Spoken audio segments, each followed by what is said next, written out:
예, 금요일 묵상의 시간입니다. 죄에 대한 경고는 성인들에게만 하는 것이 아니다.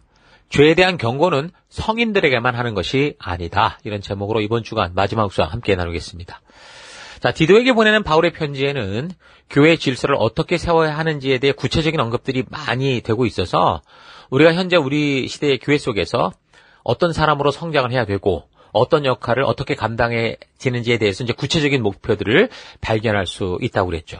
자, 그래서 계속해서 3장에서도 구체적으로 성도로서 어떻게 살아가야 되는가를 말해주고 있습니다. 여러분 혹시 성경을 읽을 때 이 개역 한글판으로 혹시 보시는 분들은 적어도 개역 개정을 통해 좀 보시고 더 나아가서 그것만이 아니라 여러 가지 현대어로 번역된 그 버전들을 읽어보는 것이 더 바르게 성경을 이해할 수 있도록 돕는다라는 거 잊지 마시고 괜히 아주 오래된 말로 된 그 성경 붙들고 이해하기 힘들다, 성경 어렵다면서 괜히 하나님 원망하지 마시고요. 이해하기 쉬운 버전들을 병행해서 보면 좋다라는 거 잊지 마십시오. 성경은 논문서가 아니고요. 편지, 하나님의 편지다라는 사실 잊지 마시고 여러 가지 쉽게 번역된 것을 참고해 보면요. 충분히 바르게 이해할 수 있는 내용들인 겁니다. 자, 어쨌든 그래서 3장에서 바울은 디도에게 성도들이 한 국가 안에서 살아가는 국민으로서의 자세, 또 한 공동체 안에서 어떻게 살아가야 하느냐 이걸 제시합니다. 그러니까 통치권에 순종하라는 거예요. 그리고 정직한 일은 무엇이든지 자진해서 행하라 말합니다. 그러니까 통치권에 순종하라고 말하지만 정직한 일에 대한 솔선수범을 이야기함으로 해서 단지 이 거짓된 통치권이 원하는 완전히 무슨 사탄의 집단이 원하는 그대로 행동을 하고 따라가라 그 말이 아니라는 거 여러분 잘 기억하십시오. 당시 그레테인들은 로마의 지배 아래 있으면서 많은 소란과 폭동을 일삼았었습니다. 그러니까 바울은 로마서 13장 1절에서 7절에서도 그리스도인들에게 통치 세력에 순종할 것을 권고한 바가 있고 또한 디모데전서를 통해서도 이런 이야기를 했던 것을 우리가 이미 살펴봤었습니다. 그러니까 지상의 국가 권세는 하나님께서 허락하신 거라는 거예요. 그러니까 구약의 역사를 통해 볼 때 각 시대마다 강대국들이 등장을 했고 또 그 국가에서 위대한 왕들이 등장하는 것을 보면 분명히 하나님의 개입이 있었던 것을 알 수 있습니다.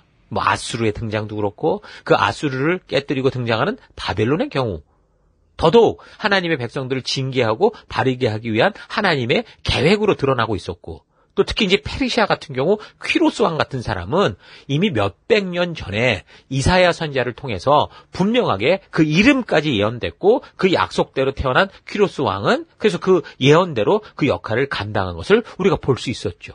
그래서 성경이 위대하다고 했던 겁니다.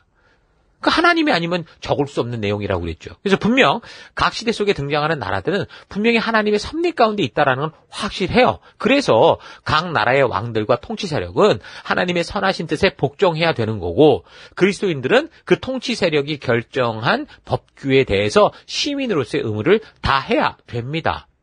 자, 그래서 디모데전서를 통해서 우리는 하나님의 통치 방법이 바로 이런 법치 국가였다라는 걸 살폈었고 그래서 우리는 현재 우리가 살아가는 사회와 국가의 법 속에 이 하나님의 말씀에 가치가 심어지게 하는 일들을 해내야 된다. 성도가 이 세상을 살아가면서 온전한 하나님의 뜻을 이루며 살기 위해서 우리가 사는 공동체의 그 국가 속에 이런 하나님의 뜻을 심어야 된다고 그랬죠. 자, 이렇게 함으로써 우리가 살아가는 사회와 국가 속에서 천국 시민인 동시에 또 그냥 일반적인 그 시민으로서 인권을 보호받을 수 있고 우리가 자유로운 종교의 이런 기쁨을 누릴 수 있고 공평하고 자유롭게 살 수 있는 국민의 주권을 가지고 평안한 신앙생활을 할 수 있다고. 또한 그리스도의 명령이신 이 전도의 문을 우리가 얼마든지 넓혀갈 수 있다 그랬습니다. 그러니까 성도인 우리가 하나님 나라 백성이면서도 어떻게 우리가 지금 속해서 살아가는 사회와 국가 속에서 각자 태어난 국가의 국민으로서 살아갈 수 있는지 그 정체성과 역할에 대해서 여러분 혼란해하지 마시고 바로 이런 말씀을 통해서 각자가 살아가는 국가와 민족 속에서 저들과 함께 소속되어 살아가면서도 하나님 나라 백성으로서 어떻게 살아갈 것인지를 바르게 또 온전하게 분별할 수 있기를 바랍니다. 여러분 종교 국가를 하나님이 원하시지 않았어요. 하나님이 원하셨던 것은 법치 국가, 하나님의 뜻이 실천되는 국가를 원하셨다는 거 잊지 마십시오. 지금 뭐 과거에 이 카톨릭이 완전히 종교 국가의 어떤 아주 이 모델이 되면서 중세 시대를 완전히 썩은 시대로 만들어 버렸었고 오늘날 이란 같은 경우 보면 우리가 다른 종교지만 어쨌든 종교가 이슬람이 그 종교 국가를 만들어내면서 또 그거를 온 세상에 수출하겠다고 그 난리를 피면서 온갖 테러와 이런 것들을 한 걸 볼 때 여러분 그건 결코 온전치 않습니다. 그런 게 아니라 종교를 심는 게 기독교 국가를 세우는 게 목적이 아니라 하나님의 뜻, 창조주의 그 온전한 뜻을 실천할 수 있고 그 하나님의 창조 안에 살아갈 수 있는 가치를 가지고 가는 법치 국가를 세워가는 게 우리에게 중요하다는 거 꼭 잊지 마시기 바랍니다. 자, 계속해서 바울은 디도에게 성도들을 가르치게 하는데 무엇보다 먼저 남을 가르친다고 해서 내가 높다고 생각하거나 사람들이 잘 말을 알아듣지 못한다고 질책하지 말라 이렇게 권고합니다. 자, 그래서 스스로 과거를 생각하면서 바울도 우리도 전에는 미련하게 굴고 순종할 줄 몰랐고 지금 사람들이 행하는 것처럼 다른 사람들이 하는 대로 잘못된 길에 빠져 있었고 그래서 온갖 추악한 그런 쾌락과 나쁜 욕망의 노예였었다라는 거 우리의 과거를 잊지 말자.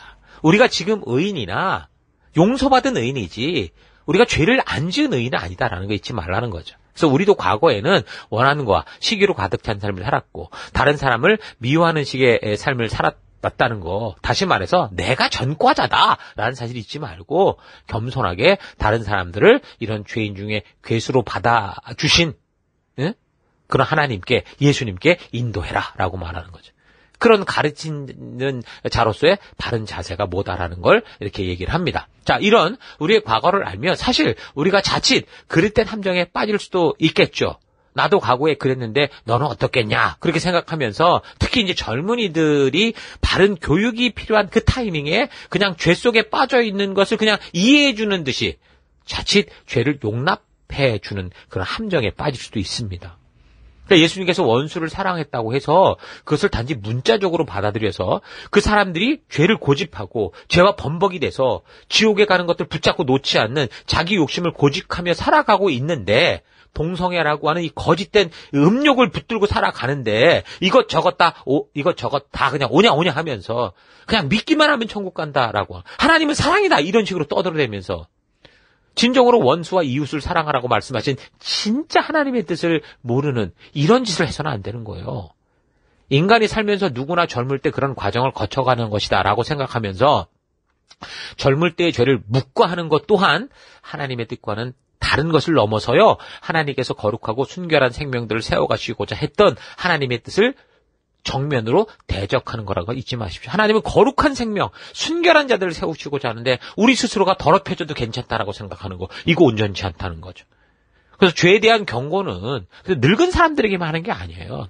나이를 들었든 나이든 어른이든 혈기왕성한 젊은이든 아직 덜 성숙한 어린 아이든 아기라고 할지라도 성경은 죄에 대해서 단호하게 노라고 말할 줄을 알아야 되고 죄와 더불어 걸어서는 안 된다고 명하고 있는 거예요. 그래서 이 부모는 바른 성경의 가치를 가지고 자녀들을 교육해야 되죠. 어떤 사람들은 무슨 자녀가 종교를 선택하는 건 자기들이 커서 그렇게 할 수 있게 하겠다라고 말하는데 그래서 아무 교육도 안 하는데 이게 문제인 거는 우리가 안 하면 남도 안 해야 될 거 아니에요. 근데 세상은 사탄은 끊임없이 그걸 교육하고 있는데 우리만 마치 무슨 아주 굉장한 부모인 것처럼 아이가 스스로 하게 하겠다라는 식으로 엉뚱한 함정에 빠져서 이 하나님의 이 창조의 가치를 심지 않는다? 이거 완전한 죄악이라는 게 잊지 마십시오. 죄를 가볍게 여기고 그 죄를 누구나 경험하듯이 행하며 살아가는 것은 절대로 성경적이지 않습니다. 그래서 우리는 어려서부터 아이들이 이 하나님의 말씀의 가치 안에서 자라갈 수 있도록 최선을 다해야 돼요. 여러분 오늘날 벌어지는 청소년들의 흉악한 행동들을 보십시오. 그 시작은 바로 가정에서 아이들에게 부모가 하나님의 말씀을 가까이 하는 그런 삶, 말씀의 가치를 가르치지 못한 결과인 겁니다. 어려서부터 죄를 용납해 주기 시작했고 이해해 줬기 때문에 이런 일이 생긴 거죠. 바늘도둑이 소도둑이 된 겁니다. 처음에는 어려서 그런 거라고 넘어가 줄 수 있을지 모르지만 그 아이에게 붙은 죄, 사탄의 욕심은 그 아이를 결국 뭘로 만들었어요? 죄의 괴물로 만든 거예요. 죄의 괴수로 만든 거죠. 그래서 성도와 교회는 무엇보다 이 죄에 대해 단호해야 됩니다. 하나님께서 그런 사실을 보여주셨잖아요. 뭐예요? 자기 아들 예수 그리스도를 이 죄 때문에 죽게 하심으로 이 죄라는 게 얼마나 심각한 거냐. 결국 죄의 삭은 사망이다라는 걸 분명히 보여주셨잖아요. 근데 사람이 뭔데 어려서부터 저지르는 죄를 그래도 괜찮아라고 말합니까? 물론 죄인은 용서받아야 되지만 그 죄가 얼마나 무서운 건가라는 것은 반드시 어려서부터 바르게 배워야 되고 가르쳐야 된다라는 거 잊지 마십시오. 성경은 분명 죄에 대해 단호하다라는 거 잊지 마십시오. 우리는 교회 안에서는 무조건 용서하고 용납하는 걸 그로 알고 있지만 성경은 곳곳에 그렇게 말하지 않아요. 3장 10절. 이단에 속한 사람을 한두 번 훈계한 후 멀리해라. 이걸 이 현대 성경으로 읽으면 만일 교회를 분열시키는 자가 있거든 한두 차례 엄하게 경고해 보고 그래도 듣지 않거든 그와 관계를 끊어버리셔 이렇게 말합니다.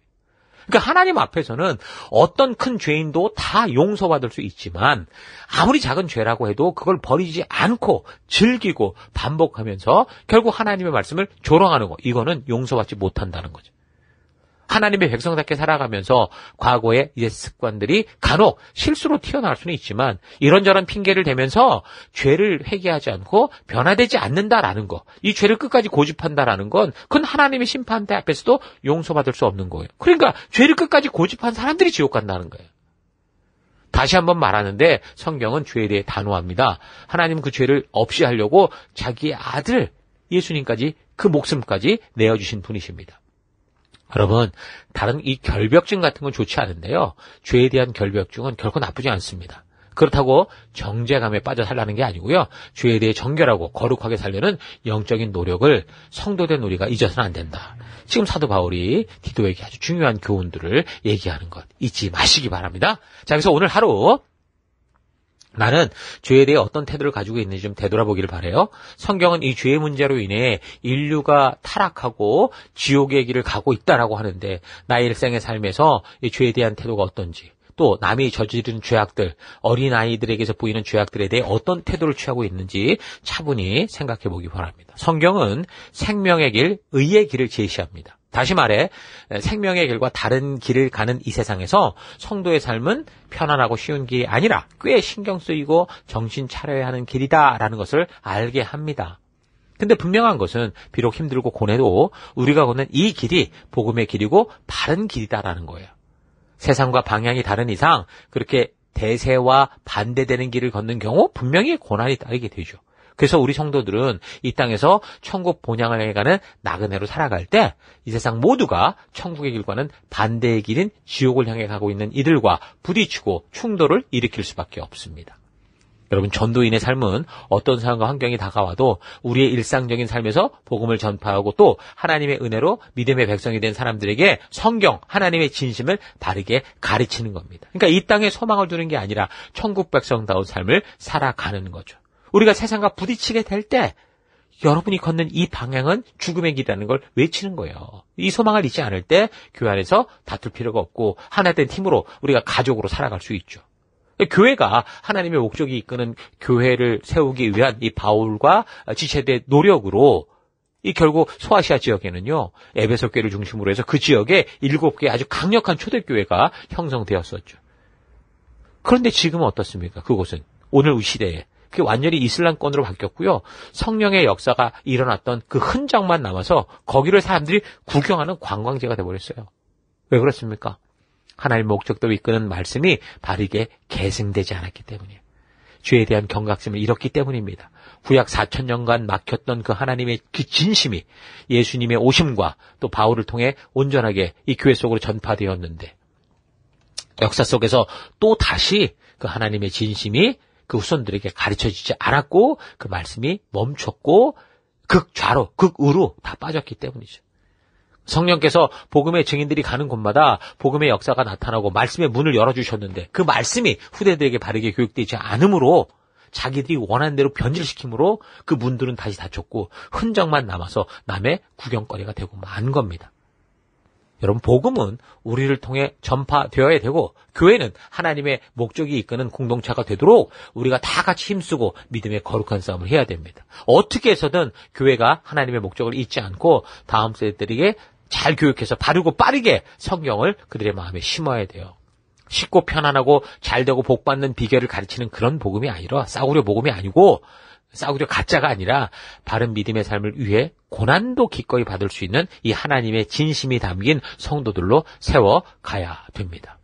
자, 디도서를 읽으면서 읽다 보면 사실 디도서만이 아니라 모든 성경을 읽다 보면 성도로서 교회로서 어떻게 설 것인지 말하는 것이 상당히 아주 단호하고 분명한 걸 알 수 있어요.